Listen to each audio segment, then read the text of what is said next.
Hey everybody, it's Jason Blaha here. Once again, it is time for a leg day. And I'm laughing at myself because, I did something a little silly today. I'm like, I'm going to do beltless high bar squats today. I haven't been doing beltless squats in a little while. I've been wearing a belt. I wasn't used to it, wasn't ready for it. Plus, I have a fair amount of fatigue from all this extra cardio and volume I've been doing. So this is 435 because that's a Texas squat bar. If you look closely, that's not a 45-pound bar. I put it on and I went down beltless and clearly was not ready with the appropriate bracing for it, and I just stuck at the bottom. All right, I just stuck at the bottom. It's like, okay, so that's so much for squatting for this week. It's like, alrighty then. So I'll do something a little different next week with the squatting from that. But we did all of our volume lower work after that. I went ahead and upped the weight just a hair because I'm getting a little bit too many reps on these belt squats. Hitting that 16 plus on every set. I went ahead and put another 20 pounds on. I did 4 sets of 12. Real happy with it. Again, we're also going to have to see what happens over the next few days with my body weight. Just going for straight protein overfeeding at this point. I've cut the extra even dairy fat out, and really I'm just going to get my fat from eggs and avocados, right? And of course my fish oil and things. All my dairy I do have is also omega-3 fortified, so my eggs are omega-3 eggs. I'm grabbing that Mootopia with the DHA in it, and then I do my extra strength fish oil. So we're going to keep the omega-3s amazingly high, but I'm just going to protein load. Protein's probably going to be my primary macronutrient. I'm shooting for at least 400 grams a day.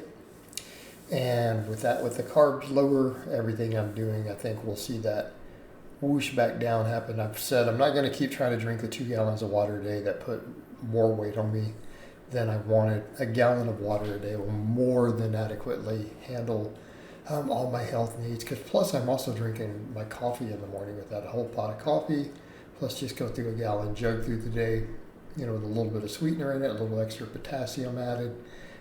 Puts me in a good place. But I think we can see here, look at the calves. I've realized my calves, honestly, really, I don't think they've even improved from all the calf work. That's how they looked before. I'm like, I don't feel like doing calf work. I'm getting so much weighted walking in.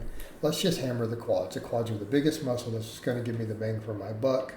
And it's not that I even need bigger quads visually or aesthetically. I need really arms and stuff more as I continue to get leaner. Like arms really are biggest priority at this point. Okay? Well, delts and chest wouldn't hurt. My back is in a good spot. But the only reason with the quads is because I'll burn through more calories, more energy. Plus, I do want to get that squat back to 500. I did hit 470 on an SSB not long ago, but that's also with a belt and everything. So we'll keep pushing the squatting, obviously, on Fridays, so I'll do something a little different for that top set versus what I tried this time. I had said I wanted to do AMREPs on stuff, and that was actually the plan.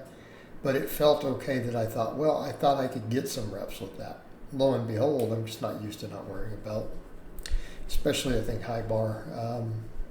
So the main thing, I just need to get strong on the squats again. We can do some AMREP stuff, just like we did with the deadlift. I think I'm going to do the same thing with bench, do one top set of bench, and then just bodybuild everything. So it's pretty much what I did here. Had that set gone better, it would be that, and then we just bodybuild. So I did 4 sets of 12. With that slightly heavier weight. Keep in mind those are super deep narrow stance, so that is very quad dominant. And then I just came in and did 12 sets of leg extensions. So the first one, I realized I got 20 plus reps doing the weight I did last week. We need to throw some weight on. So I threw another 45 on each side. So we took it up to 200, and I got at least 13 reps. I counted right around 13 for the next 11 sets. I'm just going to mark it as 12 sets with that, right? But I think the thing is, watching me climb up and down there, we know the cut's going well. So in spite of me being a little boofier, even around the waist, I feel like from the extra water intake, other stuff, honestly, my waistline is still pretty tight compared to where it used to be. Like, we're in a good place there. And more importantly, we got plenty of work here. And, I've had some people say, you could go with this other test, you could do this. But I'm still getting a really good quad pump here. And I'm getting the deep stretch on the belt squat, so it doesn't matter. This is just straight metabolic fatigue work, pump work. It is building the quads, it is stimulating the quads. And so just come in and do my volume here. Even if this leg extension setup isn't ideal, are we creating a huge amount of fatigue, isolating the muscle? Is it easy to recover from? The answer is yes. So just like I'm doing with the curls and other stuff, I'm happy with that because I'm getting a deep full range of motion with the belt squat, which is a big movement. And even if this setup doesn't allow for that, fatigue is fatigue. We're still taking the muscle through a pretty effective range of motion, right? Through an effective range of motion, taking it to failure. Is it going to give me the same stretch I might want? No, not ideally. But it's also better. Like, because I lay back on this, we want to be clear. We know that causes a better stretch. So that laying back still probably going to help here. But again, look at the footage here of what we are seeing with this footage. You can see all that when I get up there and everything. You can see the serratus and stuff. I'm definitely seeing progress in the leanness. Okay, so what happens if I whoosh down now finally a bit? I think I'll be doing pretty dang good, right? I think we'll be doing pretty dang good. And I won't be able to complain about that. So again, we're just chipping away at it, chipping away at building that physique that I want. I need more arm, I need the waistline tighter, I need to get leaner, but it is happening, right? Week by week, it's absolutely happening. So we just continue to ride that momentum. But at this point, I did 12 sets of these. So if we count the squats as nothing, which I think is fair, although to say I wouldn't get a training response, to do a heavy single and a negative that staples you, is there any response to that? I think there is. Is it anywhere near a full set? No, there's definitely going to be a training response.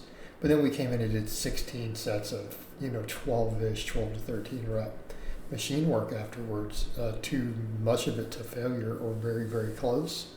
Right, a bunch of these sets are to failure. Right, so we're going to see some definite quad stimulus, going to see, again, some metabolic benefits to that, because I also came behind and did over 30 minutes of fasted cardio again after this, and then going to be like 400 plus grams of protein after, without really creating a real calorie surplus. So again, metabolically, this is working, right? It's working. It's 16 sets of quads, high reps on top of all that. There's a point where we will argue all day long about, again, is this machine optimal for this? No, but it's still decent, and with enough volume, you're still going to stimulate a tremendous amount of growth. And keep in mind, even those angles we are potentially not optimizing, we are optimizing on the belt squat with the narrow stance, deep ass to grass like I'm doing. We're still working those areas. So it's all going to balance out in the end. And at this point, it's like, let's just get the quads more and more jacked, right? Not because I even need it visually at this point, but because it won't really detract to have bigger quads, right? No one's physique ever got worse because they got better quads, but mainly because, again, the energy turnover and the epoch from it. Quads are the biggest muscle in the body. An extra quad pump, extra quad work, any exercise there, how much more energy will I burn through when I'm doing my cardio? Okay, it adds up over time, and that's the idea. So again, I don't really need to keep talking about all this. We have a couple sets left of this. I think you guys get the idea. Covered everything I need to in this vlog, so I hope it's been informative. I'll talk to you guys and gals next time.